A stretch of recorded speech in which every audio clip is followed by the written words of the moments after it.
আসসালামু আলাইকুম। আপনারা কেমন আছেন? আশা করি সকলেই আল্লাহ তাআলা অশেষ রহমতে বলেছেন। তো আপনারা স্ক্রিনের মধ্যে একটি শাক দেখতে পাচ্ছেন। তো এই শাকটির নাম হচ্ছে ডাঁটা শাক।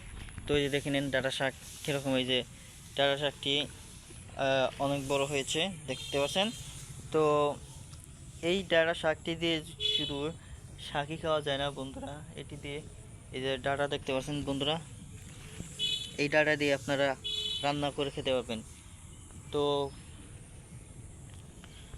প্রিয় ভাই বন্ধুরা, ডাঁটা শাক কিন্তু সারা বছরই পাওয়া যায় বাংলাদেশে।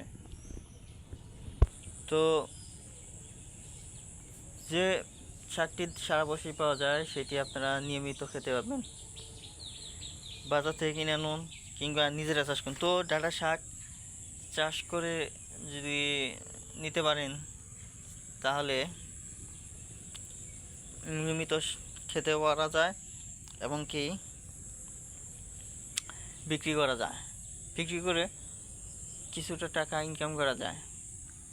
তো প্রিয় ভাই বন্ধুরা, ডাঁটা শাক কীভাবে চাষ করতে হবে, সমস্ত নিয়ম, সমস্ত কৌশল আপনার টাটা চাষিদের কাছ থেকে জিজ্ঞেস করে নেবেন কিংবা গ্রামগঞ্জে কৃষক রয়েছে তাদের কাছে জিজ্ঞেস করে নেবেন।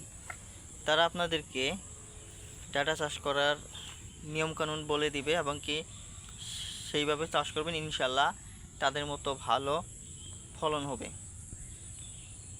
তার কারণ হচ্ছে বন্ধুরা, তারা কিন্তু গ্রামগঞ্জের কৃষক, যে সমস্ত কৃষক রয়েছে অভিজ্ঞ, তারা কিন্তু ডাঁটা চাষ করে সফলতা অর্জন করতে পারে। ধন্যবাদ আপনাদেরকে।